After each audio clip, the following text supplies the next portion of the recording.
सो अब बात करते हैं हमारे नेक्स्ट एंड फोर्थ लेक्चर के बारे में, जिस पे हम डिस्कशन करने वाले हैं V lookup and H lookup. तो यहाँ पे मैं वी लुकअप के बारे में डिस्कशन करूंगा, आप उसको हॉरिजॉन्टल में ले जाओगे तो एच लुकअप हो जाएगा। राइट, सो वी लुकअप क्या होता है कि मेरा लुक, मुझे पहले ऐसा लगता था कि टेबल में सिंपली यहाँ से रोहन का देख करके मैं सैलरी बता सकता हूँ, तो मुझे वी लुकअप की जरूरत क्या है। लेकिन आप सोचिए कंपनी के अंदर में, टाटा जैसी कंपनी जहाँ पे 6 लाख एम्प्लॉइज है, ठीक है, अब वो सर्च करते हैं तो सर्च करेंगे या कोई एक के बार रखेंगे, वो डेटाबेस में जाकर एक एक एक करके वो ढूंढते नहीं बैठेंगे। Right, so he want to just fetch the Rohan details everything, उसका घर का एड्रेस से लेकर के, उसका फोन नंबर से लेकर के, सैलरी से लेकर के, ज्वाइनिंग डेट से लेकर के, डेट ऑफ बर्थ, एवरीथिंग ही want to fetch at a single click.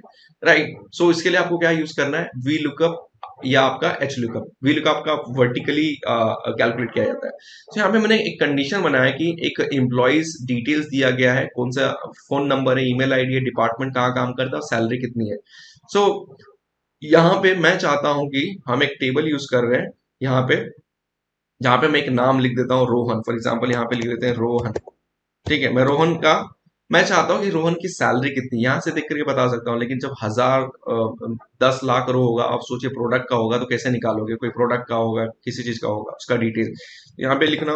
V lookup, V lookup में सबसे पहला आता है लुकअप वैल्यू, आप क्या ढूंढ रहे हो, मैं रोहन को ढूंढ रहा हूँ। राइट, रोहन के हिसाब से। फिर टेबल एरे, टेबल एरे मतलब आपको पूरा ये टेबल सेलेक्ट करना है यहां से लेकर के यहां तक का। राइट, अब आपको कॉलम्स तो एक तरह से आपके लिमिटेड होते हैं, ज्यादा ज्यादा आपका मेरे ख्याल से 50 से 60 कॉलम हो सकता है, लेकिन रोज तो बहुत ज्यादा होंगे। राइट, सो कॉलम इंडेक्स आप कहाँ से कैलकुलेट, क्या जानना चाहते हैं रोहन के बारे में, तो मैं रोहन का सैलरी जानना चाहता हूँ, जो सैलरी कौन से कॉलम में, तो आपको काउंट करना पड़ेगा 1 2 3 4 5। तो मैं यहाँ पे क्या करूंगा, 5 डालूंगा। राइट, और ट्रू या फॉल्स मैं 0 डालूंगा कि नहीं मुझे एग्जैक्ट चाहिए, रोहन का ही चाहिए, एंटर करूंगा। तो रोहन की मुझे सैलरी मालूम पड़ गई यहाँ पे। तो वी लुकअप का यूज होता है। अब ये सेम शीट पे दिखा है, सोचो अगर किधर और रहता तो वहां पे किस तरह से यूज करते हैं। अगर फॉर एग्जाम्पल मुझे यहाँ पे रोहन का एक नहीं, मुझे रोहन की जगह पे बहुत सारे लोगों का डिटेल एक साथ चाहिए, जैसे कि हमने सम एंड सम इफ और काउंट इफ में यूज किया था, तो कुछ नहीं करना है, इसको मैं डिलीट कर देता हूं। और यहाँ पे क्या करते हैं, हम डेटा वैलिडेशन ले लेते हैं। डेटा वैलिडेशन पे आते हैं, एनी वैल्यू की जगह पे I will be taking a list. Right, list के अंदर में यहाँ पे ले जाते हैं और सारे के सारे हम सेलेक्ट कर लेते हैं यहाँ पे। ठीक है, और इसको हम ओके कर देते हैं। ठीक है, मैंने यहाँ पे ओके कर दिया। Now I will select employ name Soham, Soham की सैलरी आ जाएगी।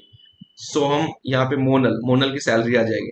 तो यहाँ पे मैंने एक ऑलरेडी क्रिएट करके रखा है, जहां पे मैं चाहता हूँ सिर्फ सोनल का सैलरी नहीं, सारा का सारा डिटेल्स दिखाई दे। तो यहाँ पे ड्रैग एंड ड्रॉप करूँ, फॉर एग्जांपल कबीर, तो आप देखो कि सारा का सारा ईमेल आईडी, डिपार्टमेंट कहाँ पे काम करता है, सब कुछ मिल गया एट वन क्लिक। तो मैंने क्या किया, सबको लिंक करके रखा है। तो वी लुकअप का आप एक्सेल के अंदर में या जब डेटा एनालिसिस कर रहे हो ना, तो बहुत इंपॉर्टेंट होता है कि आपका अलग अलग टेबल्स रहते हैं, बहुत सारे टेबल्स रहते हैं, लिटरली कहूँ तो बहुत सारे टेबल रहते हैं। तो आपको वहां पे वी लुकअप का यूसेज बहुत ज्यादा होता है, तो आपको वी लुकअप यूज करना समझ गया रहेगा।